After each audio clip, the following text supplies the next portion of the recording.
All right, how's that? There we go. So I got good news for you. This part's not necessarily that good. Hunter and Mallory will be leaving soon. Their 3 months is coming to a close here in the next 10 days or so. So Denise and Julie have prepared some things, some refreshment, we'll call it that, for afterwards.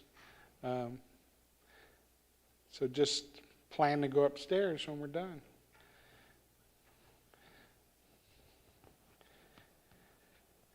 So let's just report on everybody. Ralph had his CAT scan, and so now we're just waiting for treatment options. So, and Jim and Kelly have dropped Carmen off. I think they leave in the morning. They're going to spend a few days in Colorado before they return, and they're flying, so they'll get back quick once they leave. Yeah. With flying these days, you never know, do you? It's like all of the airlines are like the flight from LaGuardia to Cho now, right? Just canceled at any minute.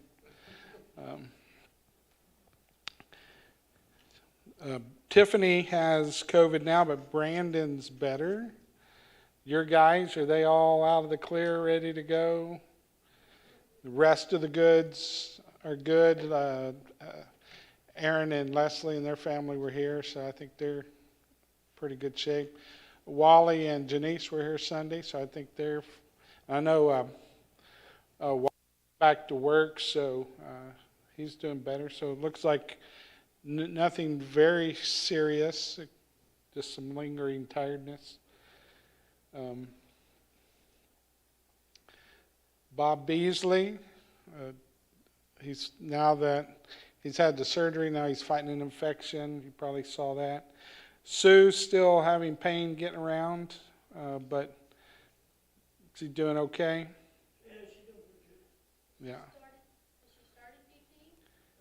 Has she started PT? Oh, yeah. Oh, okay. Yeah. Yeah, I think, yeah. She said she was going back tomorrow, so hopefully that'll help her and get her some distance down the way. Ann Herndon has gone home. She did have a little trip to the ED, but looks like they resolved that, and she's at home. And so Betty's not having to go down and spend all day at the rehab. So hopefully that'll help all of them a little bit. Continue to pray for Buddy as he just has some new health challenges. Janice is still improving. Jim Brown, we'll find out about his surgery in the next couple of days, perhaps. But it's looking like they're going to need to do it. Is that what you're hearing? So that should be coming up. Jim Herndon, he's waiting to see how this last procedure went, whether he'll need surgery or not. So, am I forgetting anybody?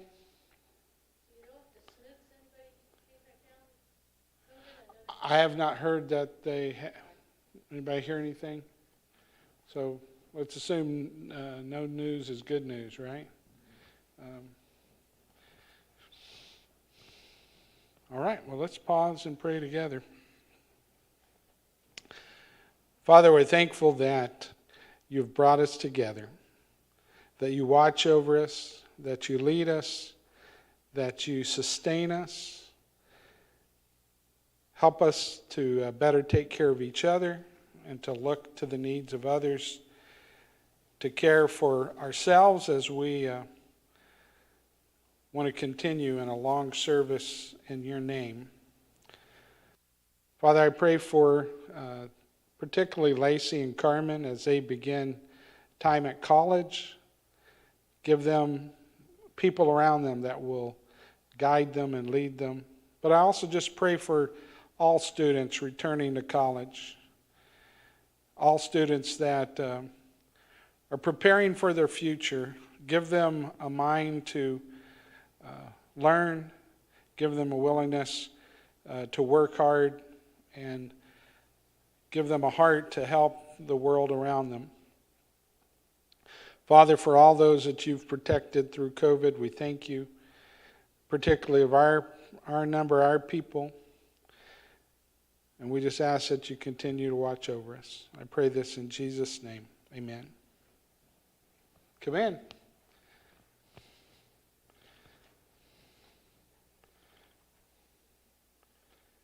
And at this point, whether the guest of I talked to Hunter and he said they would be here tonight, but as you can see, their pew is empty. But whether they show or not, tonight we will have cake and treats. So afterwards, we're going to celebrate Hunter and Mallory with or without them. Okay, we're in 2 Kings 12. I'm starting to have some excitement because, and this just sounds bad, but I'm just being honest with you. It's almost the end of Israel. We're getting there. I always like when you get to that part and you're like, nah, I just have to keep up with one. But the reason we're at the end of Israel is not such a good thing, is it? But we know what we're going to get. And I think that's part of the point. They never woke up and figured out what was happening around them. And we're going to see some of that tonight. So, 2 Kings 12. Jehu is king. It's his 7th year, and we get a new king in the south. So tonight we're going to start out in the south, and then we'll move north, time permitting. The new guy in the south, Jehoash, or his short name is Joash, both the same. It's kind of the same deal of, Dan and Daniel, right? We know how to do that. This is my granddaughter's first day at school, and one of them already came home with a nickname. I don't think she's going to accept it, but one little boy is trying to call her Popcorn. So I don't think that's going to fly.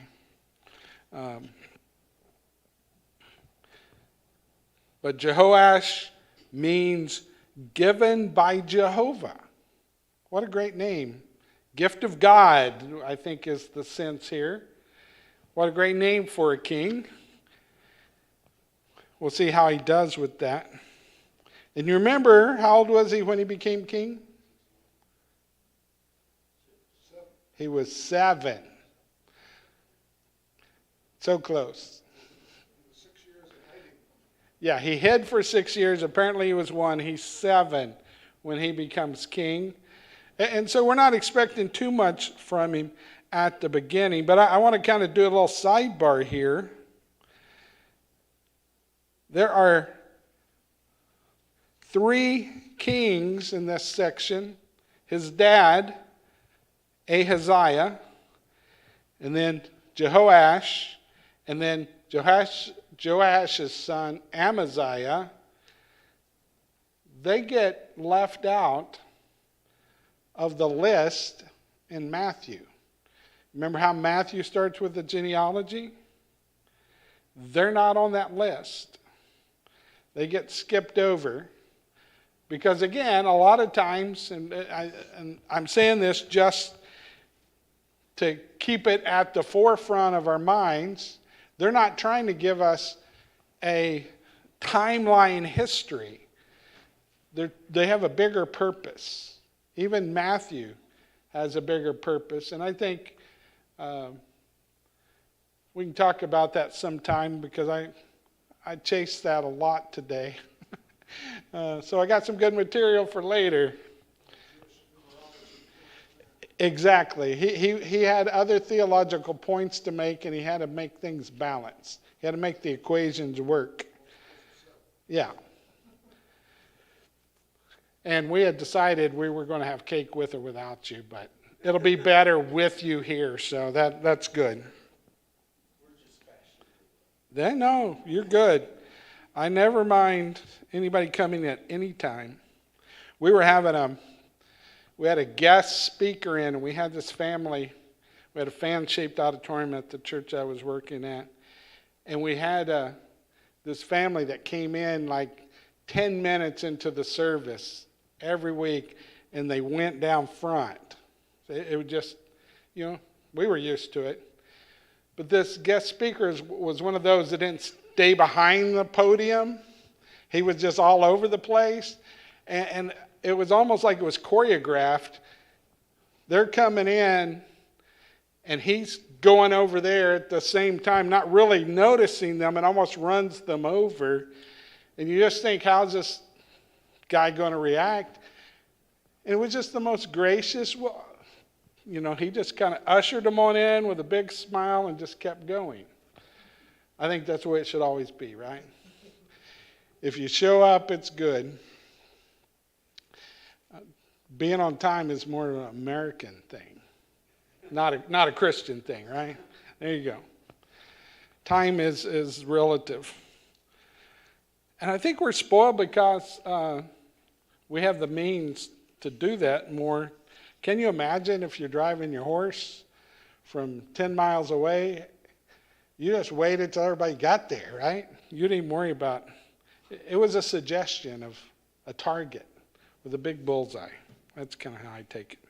Okay, back to 2 Kings. Look at verse 2 of chapter 12. Jehoash did what the Lord approved all his days. But there's a caveat to that phrase, right? When Jehoiada the priest taught him. So this wasn't all his days as in all his days. It's all his days that he was being guided by Jehoiada. And that was a pretty long time. We're going to see that here in a minute. And he does make progress with serving the Lord and leading the people, but that's a bad word, isn't it? When you say somebody did really good, but you kind of delete everything in front of it because you know something different's coming. If my mom said, well, you did that really good, but I knew I wasn't going to like the rest of it. Well, the same thing's true here. But the high places were not eliminated. The people continued to offer sacrifices and burn incense on the high places. Now, that doesn't necessarily mean, it doesn't have to mean idol worship. It's just they had lots of holy places. It wasn't necessarily following the instructions that they were given. And this has been going on a long time. As they moved in, after they crossed the Red Sea, as they moved into the country, they just adapted some of the things that had been going on. And it still lingers to this day. And as a good start as Joash has, he still is not successful in leading the people away from that. But he is serious. Look at verse 4. Look what he tells the priest. I place at your disposal all of the consecrated silver that had been brought to the Lord's temple, including silver collected from the census tax, the silver received from those who made vows, and all the silver that people had voluntarily contributed to the Lord's temple.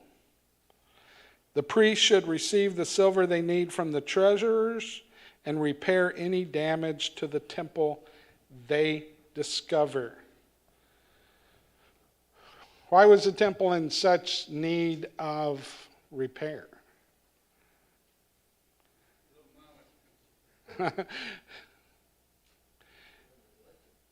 It's been neglected, but look, Chronicles chapter 24 gives us a little bit more insight. Let's look at that real quick.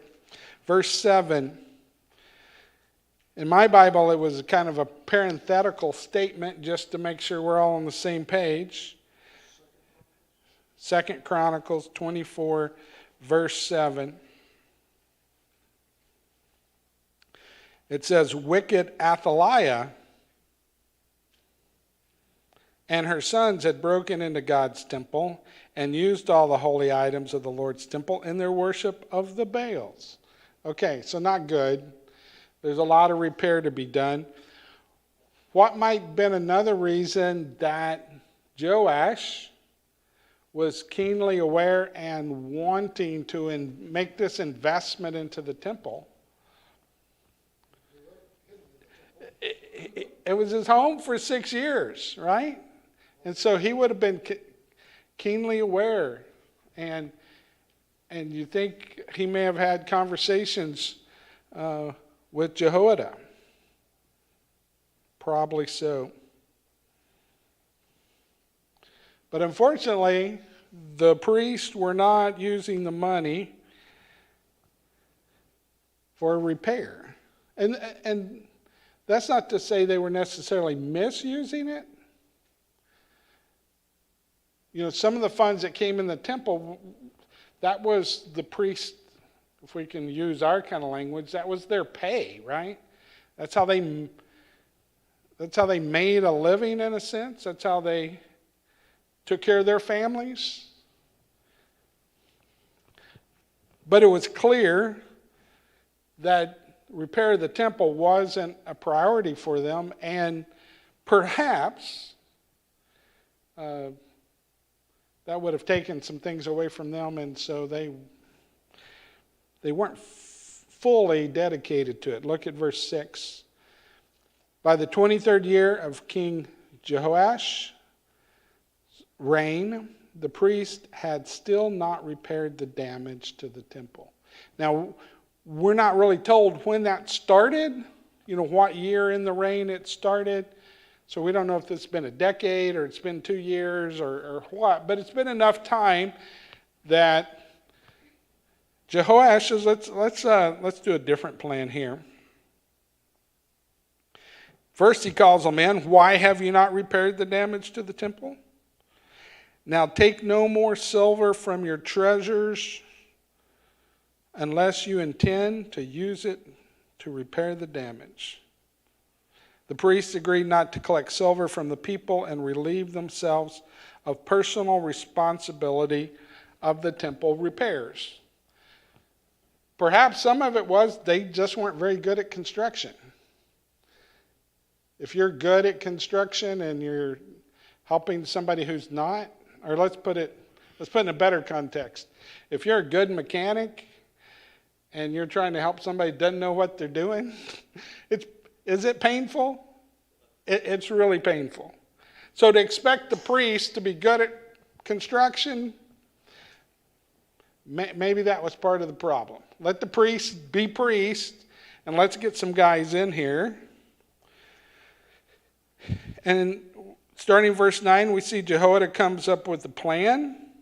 They're still going to need silver. He gets a chest, puts a hole in it. He put it near the altar, near the entrance of the temple. The priest who guarded the entrance would put into it all the silver brought to the Lord's temple. When they saw the chest was full of silver, the royal secretary and the high priest counted the silver. So it's looking like to me they're putting some accountability into this thing. They bag it up. Then in verse 11, second half there, it says, they hired carpenters and builders to work on the Lord's temple, as well as masons and stone cutters. They bought wood and chiseled stone to repair the damage to the Lord's temple, and also paid for all the other expenses.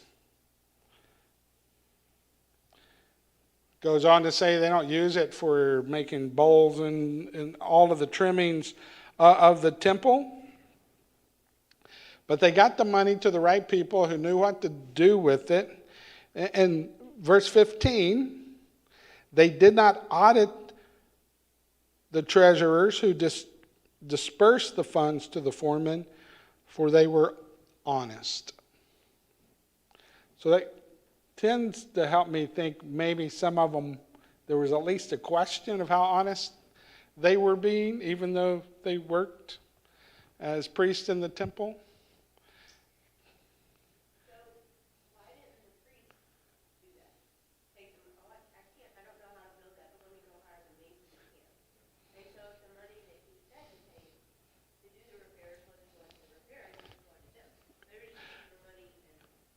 Right. I think that's the reason. I'm soft pedaling a little bit. I think there was some corruption there in them saying, let's not spend on the building. It's going to go in our cut. But what they were short-sighted with is when there's something to be done, how do the people of God respond? Say it again. They find a way forward, and when you ask the people to give, what happens? They gave. And we're going to see that here, but there's other examples in the past. Moses at one time said, tell the people to quit bringing money. How many times do you hear that at church? The elders get up and say, we don't need any more contributions for the rest of the year. We're fine. Do you ever hear that? No, because once you get it flowing in, you get worried about down the line. We might need it, so we got to keep it. That's the way we think as Americans, right?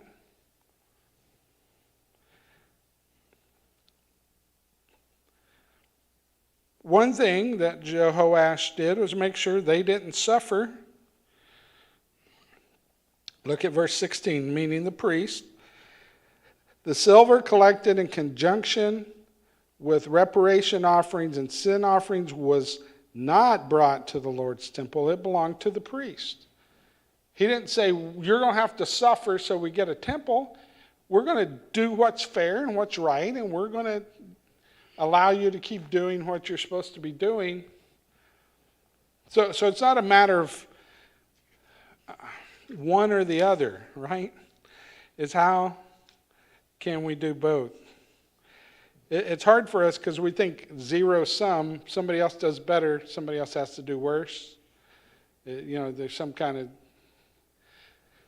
But with God, it's greater than that. They had multiple kinds of offerings, so they set a couple of kinds for the priest to live on, and all the rest goes for the temple. And they came up with a new and different plan than they'd ever done before.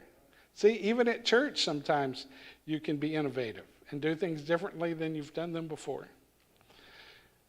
We got pretty radical during the pandemic. We got a little thing at the back. No trays passing.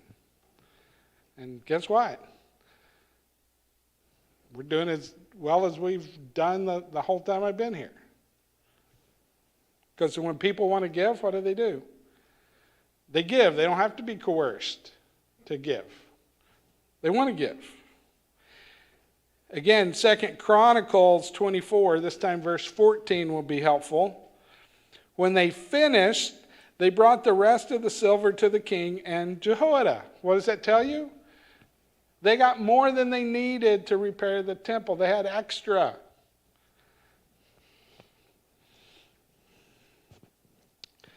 Let's just stay in 2 Chronicles here for a minute, because it gives us a little bit more insight. Because we're starting to get a little excited with Joash because he's doing good. He's making movement in the right direction. He's getting the temple repaired. 2 Chronicles 24:15. Jehoiada grew old and died at the age of 130. So he was around for a while. He's buried. But look at verse 17. After Jehoiada died, the officials of Judah visited the king and declared their loyalty to him. The king listened to their advice. So his advisor that had steered him right is gone, and he starts hearing other whispers in his ear. Other people giving him advice about what he should do, and guess what? It wasn't good advice. Verse 18. They abandoned the temple of the Lord of their ancestors and worshiped the Asherah poles and idols. So Asherah is a female god to Baal. So they did a U-turn going back that other direction. Because of this sinful activity, God was angry with Judah and Jerusalem. The Lord sent prophets among them. He didn't just get angry, he sent people to help them, to lead them back to him.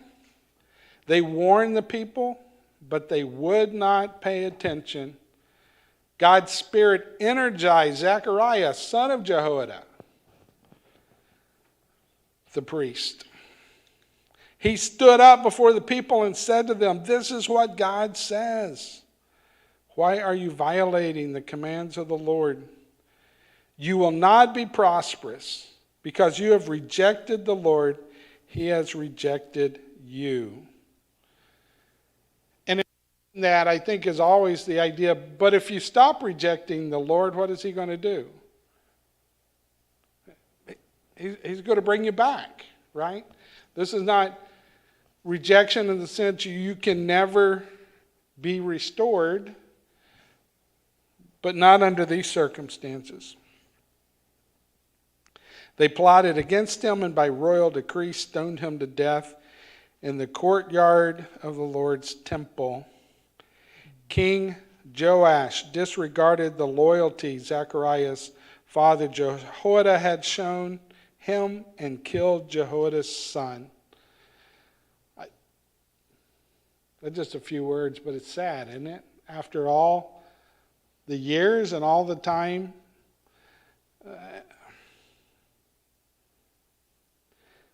as Zechariah was dying, he said, "May the Lord take notice and seek vengeance." And so, let's go back to 2 Kings 12, picking up in verse 17. This time, Hazael's coming back from Syria. They attack Gath. They get that. And then he decided to attack Jerusalem. King Jehoash collected all the sacred items that his ancestors Jehoshaphat, Jehoram, and Ahaziah, kings of Judah, had consecrated, as well as his own sacred items, and all the gold that could be found in all the treasury of the Lord's temple and the royal palace, and he sent it to Hazael, who then withdrew from Jerusalem. So this guy who started out so well has done a complete about-face.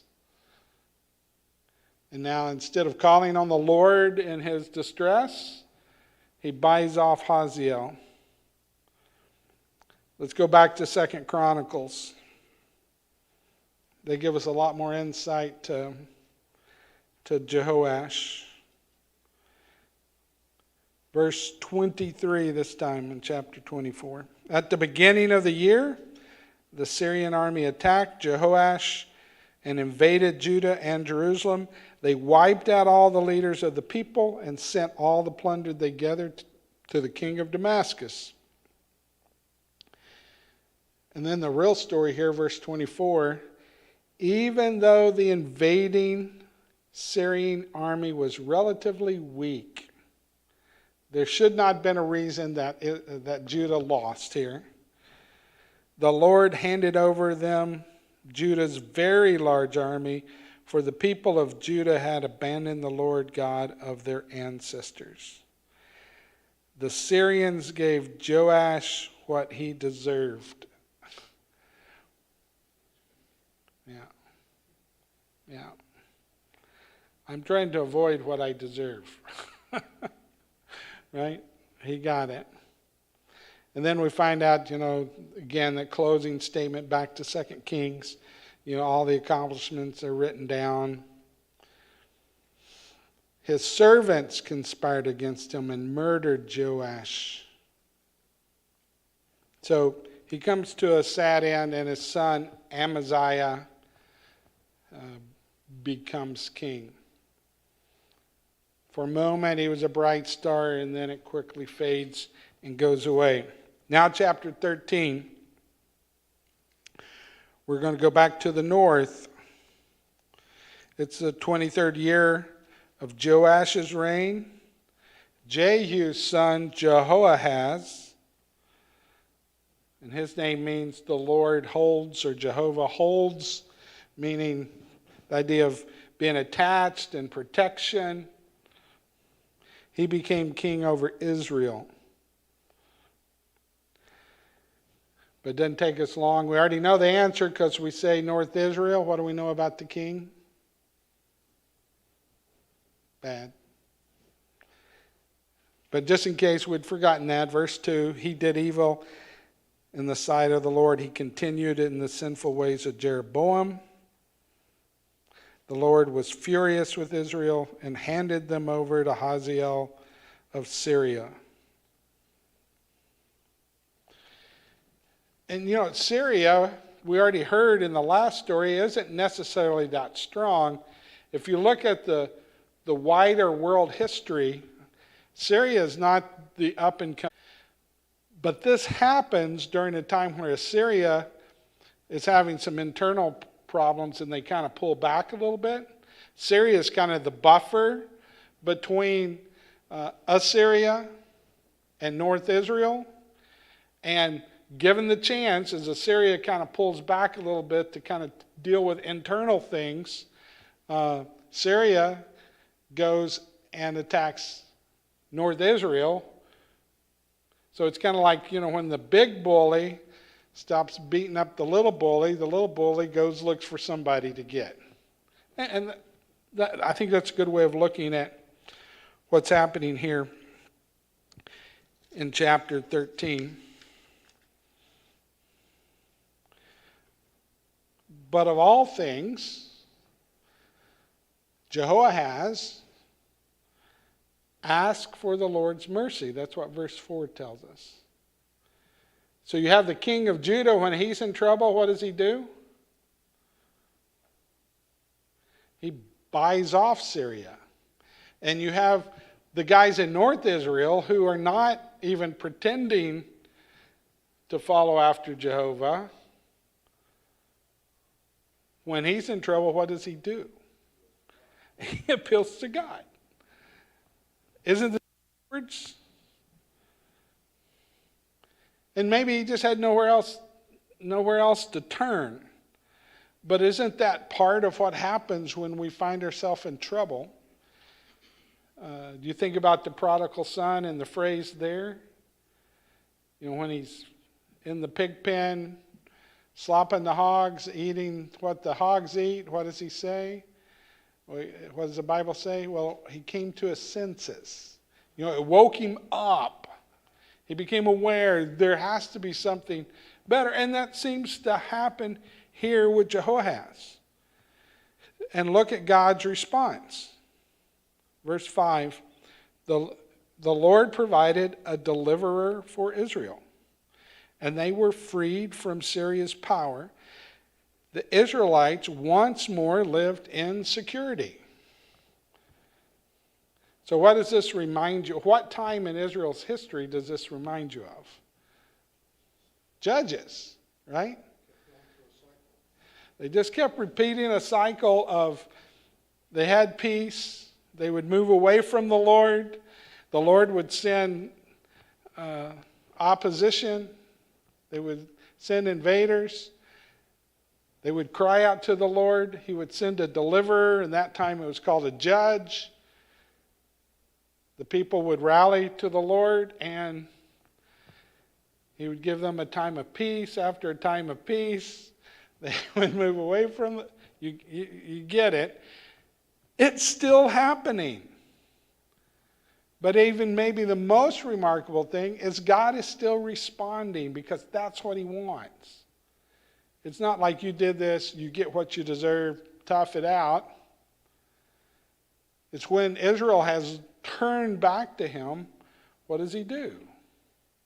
He delivers them. And I think that's a message sometimes we don't like because we want, if it's not us, we want people to get what they deserve.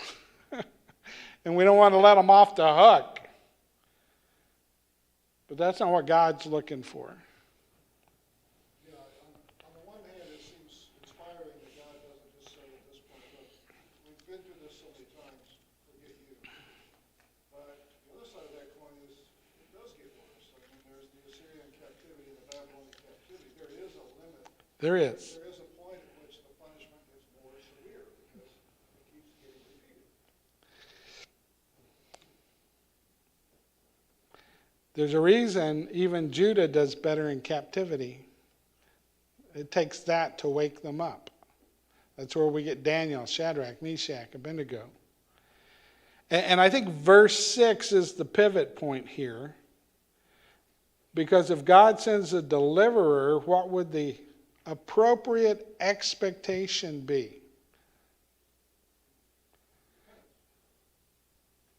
Repentance, gratitude. If you're in a jam and somebody saves you, and the next day you go like, "Who are you? Get out of my face." The natural response when you're delivered would be gratitude and appreciation, right? Not to be so centered on ourselves that, oh, we're past that, it doesn't matter anymore. And you can see in verse 7, they have a very small army now. 50 horsemen. Can you imagine where we're going out to fight our enemy and we roll out one tank? I'm not going like, oh, we got them, right?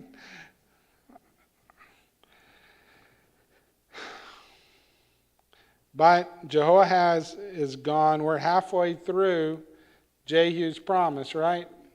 Jehu couldn't get it done. Jehoahaz hasn't turned Israel around. But he passes away. And I think it's fortunate, but it's going to happen because it's for such a short time, but it's going to happen again. We got Jehoash, who's just been king of the south, and now we have another Jehoash that replaces him as king in the north. So again, two different guys, same name. And part of this may be because you have these families intermarrying. You know, at the beginning of class, I mentioned that Ahaziah, Jehoash, and Amaziah are skipped in the genealogy in Matthew. I don't know if this is why he chose it or not, but it's interesting to me that Ahaziah was the first king born in Israel that came from the house of David and the house of Omri. Does that have anything to do with his choices? I don't know. But it seems like, at least for some, that was a dark spot on the family tree.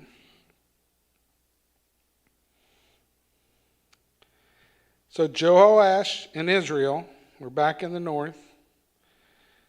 He reigned in Samaria 16 years. Is this going to be good or bad? It's Israel. It's bad. He did evil in the sight of the Lord. He did not repudiate the sinful ways of Jeroboam. We just hear that every time. They haven't returned to what Ahab, the house of Omri, was doing, but they haven't returned to the Lord.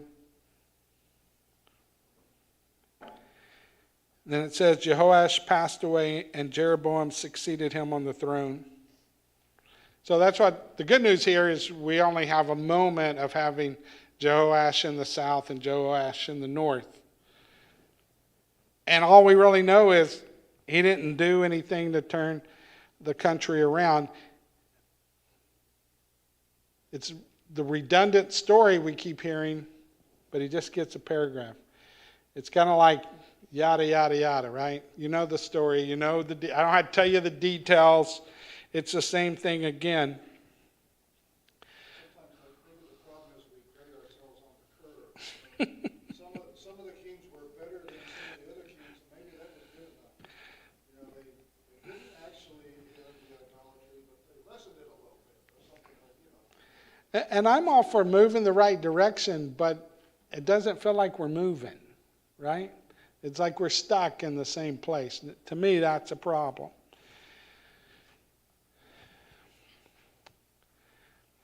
Let's just stop there. We're not quite through with that chapter, but I don't want to rush the story here with Elisha here at the end, and we have cake. So we need to do that. Glad you're here tonight. Join us upstairs. Denise and Julie have made good things, and we'll celebrate Hunter and Mallory. We've loved having you here. It's going to be sad to see you go, and we just want to spend some time with you tonight. Okay.